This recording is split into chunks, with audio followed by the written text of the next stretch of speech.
एक तार single string instrument, एक तार का वाद्य है।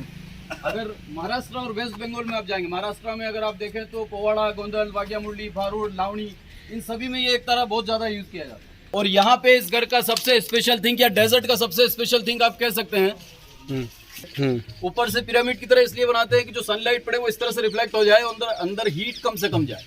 बाहर दरवाजा भी छोटा रखते हैं तो आप 1 या 2 दिन दूध सब्जी कुछ भी रखे वो खराब नहीं होती। फ्रिज की केमिकल गैसेज इसमें नहीं होती, इको फ्रेंडली है और इलेक्ट्रिसिटी की भी इसमें जरूरत नहीं। बहुत सुंदर। तो ये पूरा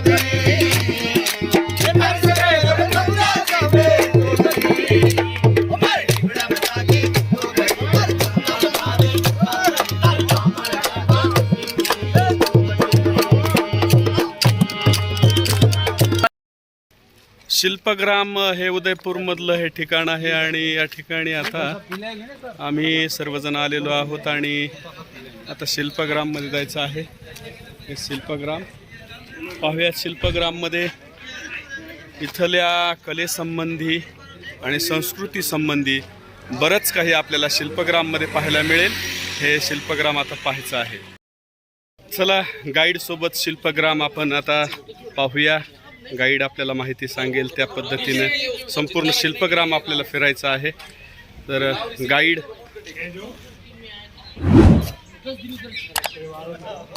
ओ भैया, आपका नाम क्या है?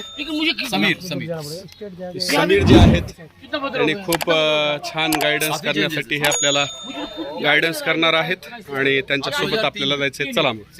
महाराष्ट्र और गोवा, भारत के 4 राज्यों की अलग अलग कला और संस्कृति का समावेश इस गांव में आपको देखने के लिए मिलेगा। अलग अलग हट्स, हाउसेज, म्यूजियम जो हम देखेंगे वो चारों राज्यों की संस्कृति को दर्शाते हैं। इसके अलावा कुछ प्रोग्राम भी हम देखेंगे जो गुजरात और राजस्थान के फोक सॉन्ग और फोक डांसेस। और इसका इनॉग्रेशन किया है प्राइम मिनिस्टर राजीव गांधी ने 8 फरवरी 1989। नाम रखा शिल्पग्राम, आर्ट विलेज, कला और संस्कृति का गाँव। अब हम शुरू करते हैं।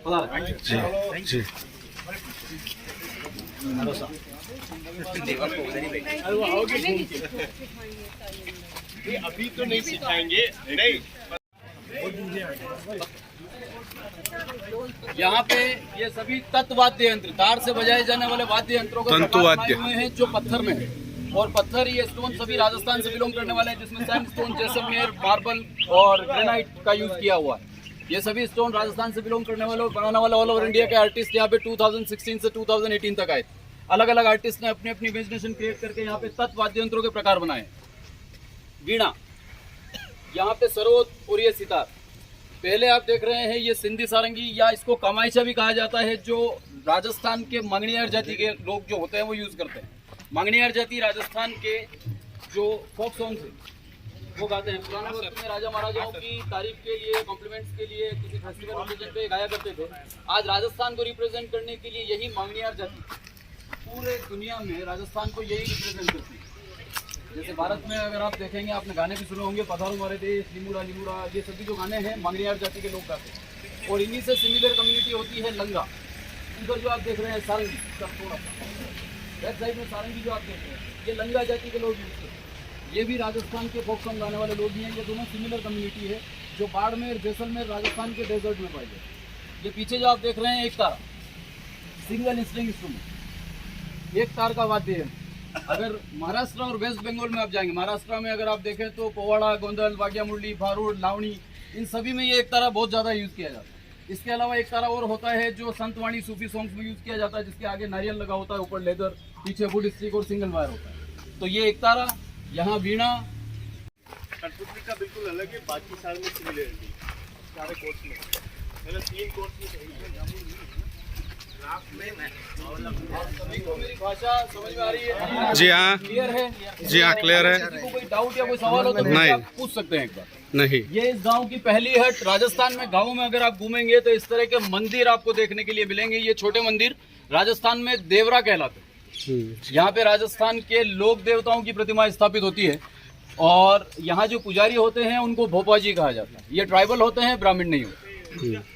ऐसा मानते हैं फेस्टिवल ओकेजन में इनमें भगवान के भाव आते हैं, तो आसपास के गांव वाले उनसे आशीर्वाद लेने के लिए भी आते हैं। तो ये देवरा है राजस्थान से। ये खपरेल ऐसे बनते हैं, खपरेल बिल्कुल सर। ये हेलमेट टेराकोटा टाइल खपरेल, कहीं कवेलू कहते हैं, कहीं केलू, कहीं खपरेल, आज भी बनते हैं। गाँवों में तो सभी अपने हाथों से बना के पका के अपनी छतों पे लगाते हैं। अब हम सामने की तरफ चलेंगे उस तरफ। जी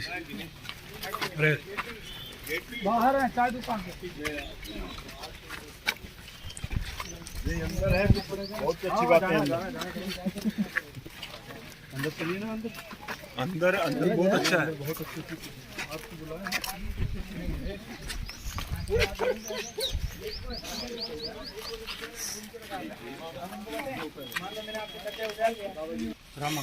रामा गांव के भील जाति की हट जो हम अभी विजिट करेंगे, और इनकी जो दीवारें हैं ये गोबर मिट्टी और घास के लेप से बनाई हुई, जो हमारे भारत का एक पुराना कल्चर है।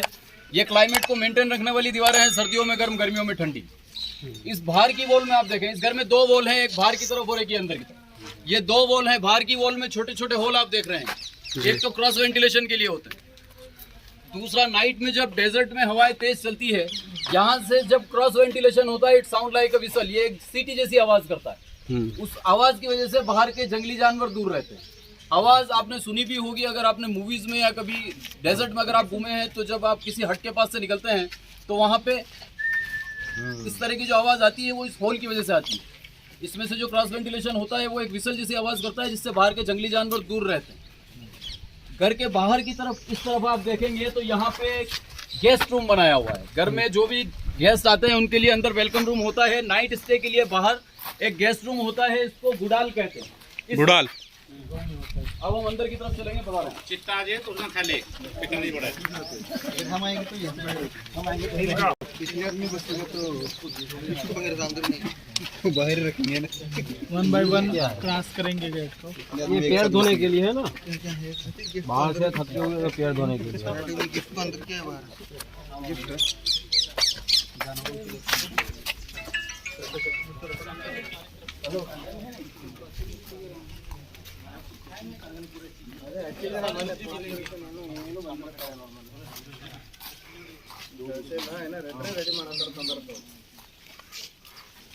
ये जैसलमेर के रामा गांव से एक भील जाति की झोपड़ी, जो एक जॉइंट फैमिली हाउस है, जो आपके सामने आप देख रहे हैं। सामने की तरफ यहाँ आप देखेंगे ये रूम है, यहाँ रूम है, ये 3 रूम्स हैं। इन सभी के ऊपर जो घास डाली हुई है ये मुरट। अगर आप राजस्थान में इसको देखेंगे तो कीपड़ा कहा जाता है, और यही घास आपको गुजरात, कच्छ और भुज में भी देखने के लिए मिलेगी। और ये घास जो है मुरट कहलाती है। एक तो इसका ये फायदा है कि ये टेस्ट में कड़वी और कांटेदार होती है, कोई जानवर इसको नहीं खाता। जैसे डेजर्ट में सबसे ज्यादा पाले जाने वाला जानवर है कैमल, वो कितनी भी हाइट पे कुछ भी खा लेता है, लेकिन इसको कोई जानवर नहीं खाता, इसलिए छतों पे यूज किया जाता है। ये जब ग्रीन होती है तो इसको ट्विस्ट करके इसकी रस्सी, इसकी रोप बना दी जाती है, जो इसको बांधने में भी काम आती है। एक समर अगर तेज गर्मियां हो तो एक समर, थोड़ी कम गर्मियां हो तो 2 समर ये निकाल सकती है। उसके बाद ये लकड़ी की तरह हार्ड हो जाती है। तो इसके अंदर से जब पानी लीक होना शुरू होता है तो इसको नई लगाई जाती है, और घर के सदस्य खुद इसको नया लगाते हैं। गोबर मिट्टी और घास के लेप से बनाई हुई सभी दीवारें हैं, और इन दीवारों की ये जो खासियत है कि ये गर्मियों में ठंडी रहती है, सर्दियों में गर्म रहती है। इसका एक मॉडल यहाँ पे भी बनाया हुआ है। जैसे आप यहाँ देखें तो ये इस घर का गेट है, जिसके एक तरफ अग्निकोण में किचन, जलकोण में बाथरूम, और यहाँ पे इस घर का सबसे स्पेशल थिंग या डेजर्ट का सबसे स्पेशल थिंग आप कह सकते हैं, गेस करें क्या होगा? स्टोर रूम, पूजा मंदिर, अनाज रखने का जी के समय इसमें चले जाते हैं। क्या है? अनाज रखने का, अनाज रखने का, अनाज रखने का सामान। भगवान का मंदिर है, अनाज रखने का फ्रिज। ये पुरानी एक टेक्निक या पुरानी इंजीनियरिंग भी इसको कह सकते हैं। ऊपर से इसको पिरामिड की तरह बनाते हैं। वॉल इसकी 1.5 से 2 फीट चौड़ी रहती है, और नीचे आप यहाँ बता रहे हो, और यहाँ से देखें ये क्रॉस वेंटिलेशन के लिए होल किए हुए हैं। अब ये पूरा मिट्टी से बनाया हुआ है, और डेजर्ट में समर टाइम में हवाएं बहुत तेज चलती है, तो या तो इसको यहाँ पानी डाल के गीला किया जाता है, या मिट्टी के प्यालों में पानी भर के रखा जाता है। तो यहाँ से जब क्रॉस वेंटिलेशन होता है वो इस बेस को ठंडा करता है, और बेस से इसकी वॉल ठंडी होती है। वॉल जो है इसकी 1.5 से 2 फीट चौड़ी है, तो एक बार ठंडी होती है तो काफी देर तक ठंडी रहती है। ऊपर से पिरामिड की तरह इसलिए बनाते हैं कि जो सनलाइट पड़े वो इस तरह से रिफ्लेक्ट हो जाए, अंदर हीट कम से कम जाए। बाहर दरवाजा भी छोटा रखते हैं, तो आप 1 या 2 दिन दूध सब्जी कुछ भी रखे वो खराब नहीं होती। फ्रिज की केमिकल गैसेज इसमें नहीं होती, इको फ्रेंडली है, और इलेक्ट्रिसिटी की भी इसमें जरूरत नहीं। बहुत सुंदर। तो ये पुरानी एक इंजीनियरिंग का मॉडल इसमें बताया हुआ। फ्रिज वाले खा लो, फ्रिज वाले फ्रिज वाले पुराने जमाने में खा लो। इधर आइए ना।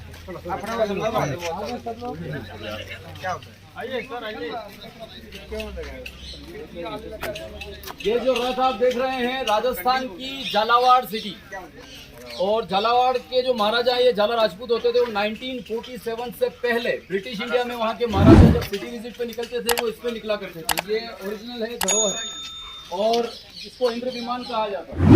इसकी वजह है कि ये दो हाथियों द्वारा खींचा जाता है। अरे वाह। ये जो लकड़ी आप देख रहे हैं सागवान है, टीक वुड, जिसमें दीमक नहीं लगता कभी। और ये थ्रेड जितने भी आप देख रहे हैं लेदर थ्रेड। लेदर थ्रेड एक तो लॉन्ग लाइफ होता है, अगर ये जूट थ्रेड होता तो खराब हो गया होता। लेदर थ्रेड लॉन्ग लाइफ होने के साथ में स्ट्रेचेबल होता है। स्ट्रेचेबल होने की वजह से इसमें ये चैक्सेस बनाई हुई। ये चैक्सेस ऊपर बैठने वाले को झटके नहीं लगने देती है, एक शॉक अब्जॉर्बर का काम करती है क्योंकि ये स्ट्रेचेबल है। तो ये पुरानी शॉकर की इंजीनियरिंग भी इसमें दिखाई। और जैसे बैलगाड़ी के आगे दो बेल बांधे जाते थे, वैसे इसके आगे दो हाथी बांधे जाते थे इसको खींचने के लिए। इस जाति के बारे में मैंने आपको वहाँ बताया। हाँ। जैसलमेर, बाड़मेर, मारवाड़ एरिया से ये जाति बिलोंग करती है और पुराने वक्त से लेकर आज तक राजस्थान को रिप्रेजेंट करती आ रही है, जैसे मैंने आपको बताया। तो आज ये आपके सामने लूणा खान एंड पट, और बहुत ही सुंदर गाने वाले और बहुत ही सीनियर कलाकार जो आप आज सुनेंगे। जी। नेशनल इंटरनेशनल सभी प्रोग्राम इन्होंने किए हैं। आज आपके सामने ये प्रस्तुति देंगे इनकी मधुर आवाज में। वाह। आप एंजॉय नाचते खाओ।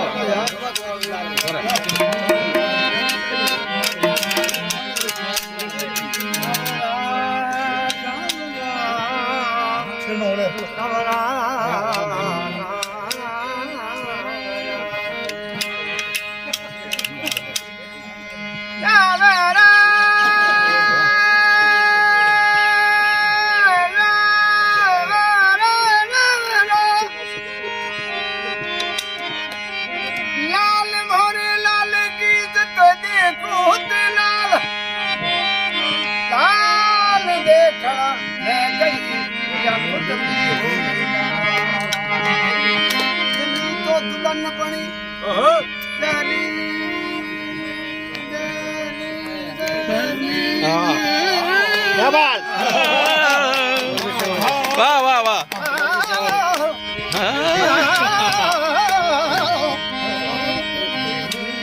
वाह, क्या बात है, क्या बात है।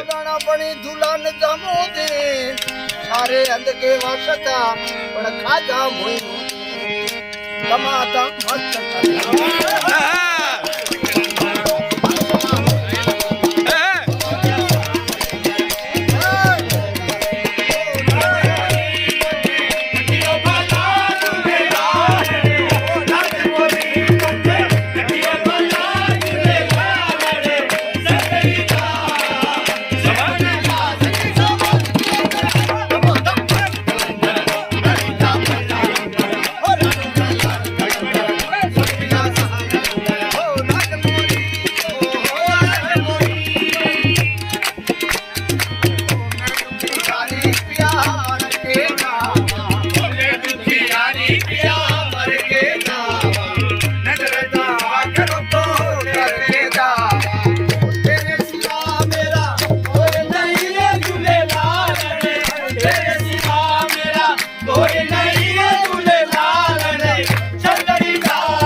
पहला नंबर दमादम मस्त कलंदर